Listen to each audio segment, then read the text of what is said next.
तो हेलो दोस्तों, मैं हूं आपका दोस्त और होस्ट स्नील और आप सुन रहे हैं स्नील हॉरर स्टोरी। कहानी को देखने से ज़्यादा सुनने में मज़ा आता है, तो अपने हेडफोन लगा लीजिए दोस्तों। आज की कहानी का नाम है घर का डरावना खेल। दोस्तों, कहानी शुरू करने से पहले आप चैनल को सब्सक्राइब कर लें और अगर आपको कहानी अच्छी लगे तो आप लाइक कर देना। बिना देरी के हम कहानी को शुरू करते हैं। दोस्तों, ये जो मैं किस्सा आपको सुनाने जा रहा हूँ, ये मेरे दोस्त के साथ एक खौफनाक हुआ किस्सा है। महाराष्ट्र में आज भी कई गांव ऐसे हैं जहां पर शहरों जैसी भीड़ भाड़ के नामो निशान तक नहीं है। ऐसे ही एक गांव है गोड़ेपाड़ा, हरियाली से भरा हुआ, पूरा गन्नों से खेतों से घिरा हुआ और पहाड़ियों के बीच छुपा हुआ एक बिल्कुल शांत इलाका। इसी गांव में मेरे बचपन का दोस्त राहुल मुकने रहता है। राहुल का घर सबसे बड़ा और रईस घर था गांव का। उसके पिताजी शिवाजी मुकने गांव के बड़े किसानों में से एक थे। बड़े बड़े गांव, पोल्ट्री फार्म और बैग, गाड़ी, पैसा, इज्जत सब कुछ था उसके पास। राहुल की माँ का नाम मंजिला था। मैं उन्हें काकी बुलाता था। वो बहुत ही सीधी सादी और मेहनती औरत थी जो अपनी पति को खेती बाड़ी में बहुत ही सहायता देती थी। गोड़ेपाड़ा की सबसे बड़ी खासियत थी वहाँ की आबो हवा, मिट्टी और खेत। राहुल के घर में सब कुछ ठीक चल रहा था, लेकिन अचानक एक अजीब वाक़या हुआ और उनका पूरा परिवार एक अजीब सी मुसीबत में फंस गया। एक सुबह के वक्त मुझे राहुल का फ़ोन आया। अरे भाई, माँ की हालत बहुत ही ख़राब है। समझ में नहीं आ रहा है कि उनके साथ क्या हो रहा है। डॉक्टर को भी दिखाया है लेकिन कोई भी फ़ायदा नहीं। क्या तुम गांव आ सकते हो? उसकी आवाज़ में डर साफ झलक रहा था। तो मैंने उससे पूछा, उन्हें क्या हो रहा है बताओ तो सही। तो उसने बस इतना कहा कि तुम खुद आकर गांव देख लेना। मुझे तो वास्तुशास्त्र की थोड़ी बहुत जानकारी थी और उसी वजह से उसे ये लग रहा था कि मैं उसकी कोई मदद कर सकता हूँ। उसके अगले ही दिन मैं गाड़ी लेकर उसके गांव पहुँच गया। जैसे ही मैंने अपना कदम घर के अंदर रखा तो घर का माहौल कुछ भारी भारी सा मुझे महसूस हुआ। ऐसा लग रहा था जैसे कोई बुरा सा साया उस घर में मौजूद है। हर तरफ एक अजीब सा अंधेरा फैला हुआ था। मंजुला काकी पलक पर पड़ी हुई थी। उनका चेहरा बिल्कुल पीला था। ऐसा लग रहा था जैसे आंखों में जान ही नहीं है और पूरे शरीर पर ऐसा जैसे खुजली के निशान और नोच नोच के बॉडी पर खरोचे हों और बहुत ज़्यादा दाग धब्बे थे। उन्हें इतनी खुजली आ रही थी कि जगह जगह से उनकी चमड़ी तक निकल गई थी। मैं कमरे में बैठा तो मुझे एक अजीब सी बैठते ही सड़ी हुई बदबू आने लगी, जैसे किसी सड़ी हुई लाश की बदबू हो। उन्हें तो रोशनी भी बर्दाश्त नहीं हो रही थी और इसीलिए खिड़कियों पर मोटे मोटे पर्दे लगे हुए थे। मैंने तब राहुल की ओर देखा। उसकी भी तब आंखें सूजी हुई थी। घर में आस पड़ोस के लोग भी हाल चाल पूछने के लिए आ रहे थे, पर किसी के पास कोई जवाब नहीं था। तब राहुल ने मुझे बताया, इनकी शुरुआत तो मामूली सी जुकाम से हुई थी। हमें लगा कि मामूली सी बात है, ठीक हो जाएंगी। गांव के डॉक्टर को भी दिखाया, उसने दवा दी, लेकिन फिर भी कुछ ही दिनों में माँ के शरीर में खुजली होने लगी। पहले सोचा कि खेत में कोई जहरीली पौधों से हुआ होगा या फिर कोई जानवर से एलर्जी हुई होगी, लेकिन धीरे धीरे अब चमड़ी भी उतरने लगी। हम और डर गए और फिर बड़े हॉस्पिटल में गए और पूरे टेस्ट कराए। वहाँ के डॉक्टर बोले कि कोई रेयर स्किन डिजीज है। ये क्या है ये तो उन्हें भी पता नहीं था। थोड़े इलाज के बाद उनकी भी हालत थोड़ी अब ठीक हो गई थी और इसीलिए हम वापस गांव आ गए। और जैसे ही हम गांव लौटे, अगले ही दिन से फिर से सब शुरू हो गया। बुखार, थकावट और बदन पर भयानक खुजली लगी और फिर वही लाल लाल धब्बे, और अब तो उसके शरीर की चमड़ी ही गलने लगी। अब कुछ समझ में नहीं आ रहा। गांव के लोग बातें करते हैं कि हम लोग इतने अमीर हैं और इसीलिए हमारे घर को किसी की नज़र लग गई है। किसी ने कुछ ना कुछ करवाया है। राहुल सब कुछ बता रहा था, लेकिन मेरे पास भी उसके सवालों का कोई जवाब नहीं था, क्योंकि जो कुछ थोड़ा बहुत मैं वास्तुशास्त्र के बारे में जानता था, उसमें तंत्र मंत्र और जादू टोने के बारे में मुझे कुछ भी पता नहीं था। मैंने उसे समझाया भी, लेकिन फिर भी उसने अपने घर रुकने के लिए मुझसे कहा। राहुल के पिताजी का दिमाग भी अब बहुत ज़्यादा परेशान हो चुका था। अब वो दिन रात इस बीमारी का वजह जांच रहे थे, तलाश रहे थे। और राहुल घर पर अपनी माँ का ख्याल रख रहा था। इसी बीच गांव के एक बुजुर्ग ताता मुकने ने शिवाजी के मुकने को दूर ले जाकर कहा, देख भाई, मैं किसी का नाम तो नहीं लूँगा, पर यह मामला कुछ गड़बड़ सा लग रहा है। मैंने इस गांव में पूरी ज़िंदगी बिताई है और ऐसी कई घटनाएं देखी हैं। मुझे लगता है कि कुछ लोग हैं जिन्हें तुम्हारी घर की तरक्की देखी नहीं जाती। मेरा यकीन मान, जरूर तेरे घर पर किसी ने कुछ करवाया है। शिवाजी मुकने उनकी बात सुनकर सोच में पड़ गए। अब तात्या ने सीधी सीधी बात की, देख, जो करना है जल्दी कर, वरना तुम्हारी बीबी तेरे हाथ से चली जाएगी, और अगर चाहिए तो बाहर से कोई जानकार आदमी मंगवा ले। अब शिवाजी मुकने ने ठान लिया, जो भी करना है जल्दी करना होगा। अब तक तो वो बस इलाज ढूंढ रहे थे, लेकिन अब वो उनके घर पर किसी ने क्या किया है इसका पता कर रहे थे। अब तो वो उसका पता भी लगाने में लग गए थे। अगले दिन मैं और राहुल के पिताजी वहीं एक पास वाले गांव हनुमत में चले गए। वहाँ एक जुर्बेकार ओझा रहता था, नाम था बाला यादव। बाला यादव देखने में तो आम इंसान था, लेकिन लोग दूर दूर से अपनी मुश्किल लेकर उनके पास ही आते थे।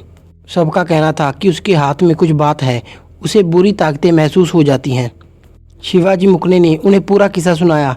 उस बाला यादव ने कुछ देर सोचा, फिर अपनी आंखें बंद कर कर कुछ महसूस करने की कोशिश की, और फिर आखिरकार अपना सिर ना में हिलाते हुए उसने कहा, मुझे अभी तो कुछ महसूस नहीं हो रहा, शायद आपके घर जाकर देखना होगा, शायद तभी कुछ पता चल सकता है। तब शिवाजी मुकने उनके सामने हाथ जोड़कर बोले, आपको जो भी करना है जल्दी कीजिए, वरना मेरी पत्नी बच नहीं पाएगी। और उसके अगले ही दिन बाला यादव उनके घर चले गए और उनके हाथ में एक थैली थी।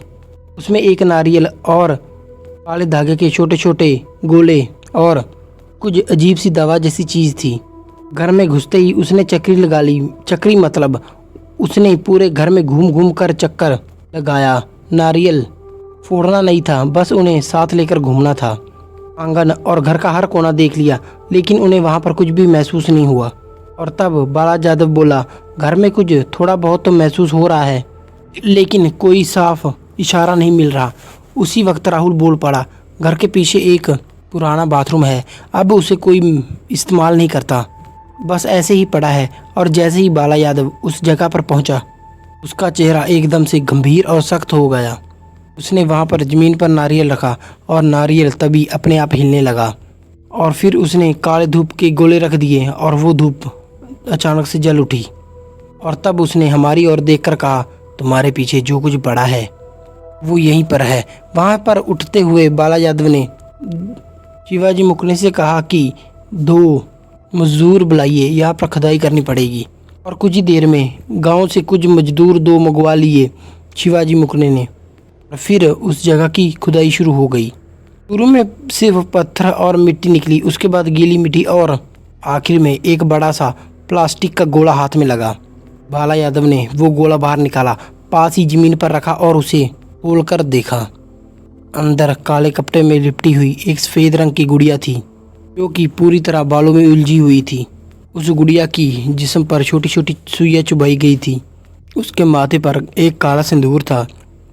पास में एक नींबू रखा हुआ था, जो कि सड़ चुका था, और उसमें कुछ राख भी थी। और उन सब से एक अजीब सी और सड़ी सी बदबू आ रही थी। ये सब देखकर सबके रोंगटे खड़े हो गए। मैं भी हैरान रह गया। बाला यादव उस गुड़िया को उठाकर, जैसे जैसे ये गुड़िया सड़ रही है, ठीक वैसे वैसे हमारी पत्नी का शरीर भी सड़ रहा है। आखिरकार वो गुड़िया घर से बाहर निकाली गई और घर से दूर ले जाकर एक वीरान जगह पर रख दिया गया। थोड़ी ही देर में घर का माहौल भी अब अच्छा और हल्का सा लगने लगा, लेकिन घर के हर आदमी के चेहरे पर डर और घबराहट साफ नज़र आ रही थी।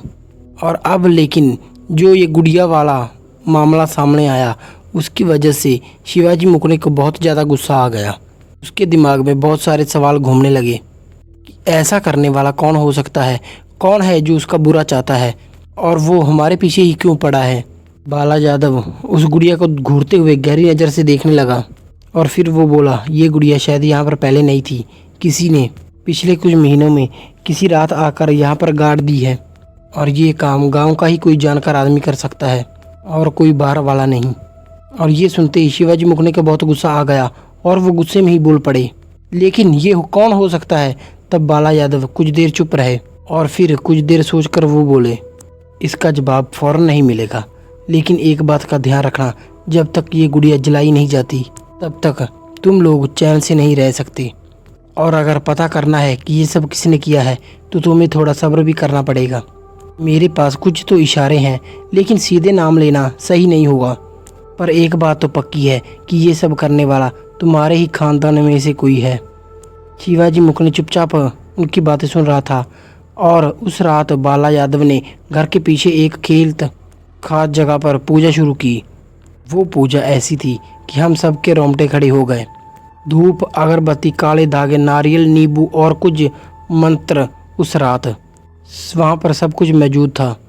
गांव की हवा जैसे रुक सी गई थी। गुड़िया को हम सब के बीच में रखकर जलाया गया और उस गुड़िया का जलते वक्त उसके अंदर से एक सड़ी सी और अजीब सी बदबू निकल रही थी।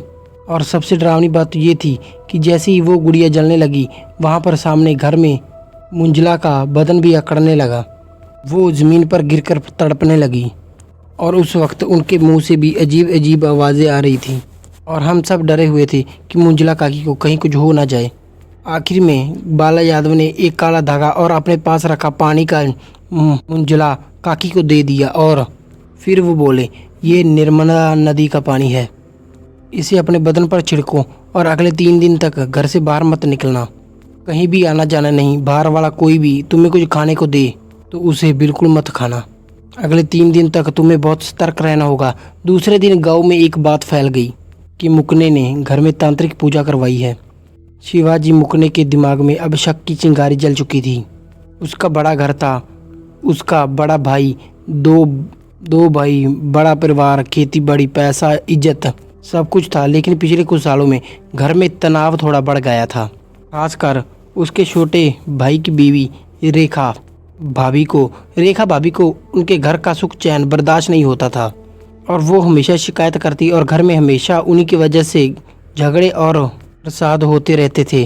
शिवाजी मुकने के दिल में अब शक बैठ गया था, लेकिन वो खुलकर किसी का नाम नहीं लेना चाहते थे। 2-3 दिन में मंजुला काकी की तबीयत ठीक होने लगी। उनके शरीर पर पड़े नीले काले निशान हल्के पड़ने लगे। उनके शरीर की खुजली भी अब कम होती चली गई।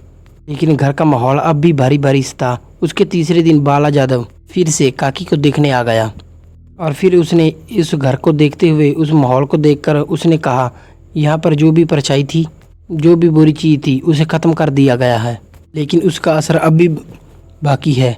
और तुम्हारे रिश्तेदारों को पता चल गया होगा कि तुमने घर पर किया गया जादू टोना हटवा दिया गया है और अब वो दूर से ही तुम्हारे घर को तकलीफ़ देने की कोशिश कर रहे हैं। और इसलिए मुझे तुम ठीक से बताओ कि तुम्हें किसी पर शक है। शिवाजी मुकने तब थोड़ी देर खामोश रहे, लेकिन राहुल से रहा नहीं गया। वो तो बोल पड़ा, मुझे अपनी चाची पर शक है। उनका बर्ताव अजीब सा है, उनकी बातें भी अजीब सी होती हैं, हमेशा कुछ ना कुछ पूजा की बातें करती रहती है। मुझे उनकी बातें बहुत खटकती हैं। घर में जब भी आती है बहुत ही अजीब सी नज़रों में से देखती है।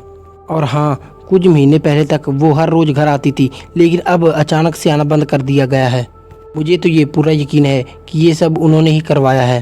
बाला यादव थोड़े गंभीर होकर बोले, देखो एक बात तो पक्की है, यहाँ पर किसी चीज़ का असर अब भी बाकी है और ये काम घर के ही किसी इंसान का है और ये जो भी है वो तुमसे जलता है। लेकिन ध्यान रखना, इसमें किसी का नाम मत लेना। शायद अगर सच बाहर आ गया तो उसके नतीजे बहुत ही खतरनाक हो सकते हैं। आखिर में शिवाजी मुकने ने एक बड़ा फैसला किया और घर में एक मीटिंग बुलाई। पूरा परिवार और गांव के कुछ बड़े बुजुर्ग लोगों को बुलाया गया और सबके सामने उसने पूरी बात रख दी। उस रात मैं भी वहां था। शिवाजी मुकने ने बहुत ही गंभीरता से कहा, मेरी पत्नी पर जो कुछ भी हुआ है ये सिर्फ बीमारी नहीं है, ये हमारे ही किसी अपने ने नफरत के नतीजा है। मैं किसी का नाम तो नहीं लूँगा, लेकिन एक बात ध्यान में रखना, मैंने तो कभी किसी का बुरा नहीं किया है, लेकिन अगर मेरा किसी ने बुरा चाहा तो मैं बिल्कुल शांत नहीं बैठूंगा और अगर फिर से ऐसा कुछ हुआ तो मैं उस इंसान को जिंदा नहीं छोड़ूंगा, पूरे खानदान को जिंदा गाड़ दूंगा। पूरा घर खामोश हो गया था, कोई कुछ बोल नहीं रहा था, लेकिन कुछ के चेहरों पर अपराध की भावना साफ साफ नज़र आ रही थी। जो समझदार थे वो सब समझ गए। उस रात के बाद मुकने के घर में जो कुछ भी हो रहा था वो सब धीरे धीरे थम गया और अगले कुछ ही महीनों में मंजुला काकी की तबीयत धीरे धीरे ठीक होने लगी और आखिरकार 3 महीने बाद वो बिल्कुल ठीक हो गई। तो दोस्तों ये थी आज की कहानी। लाइक शेयर कमेंट करके जरूर बताना, लाइक करके और कमेंटों में जरूर बताना आपको कहानी कैसी लगी। मिलते हैं इसी ड्रामा खतरनाक कहानी में, तब तक के लिए धन्यवाद।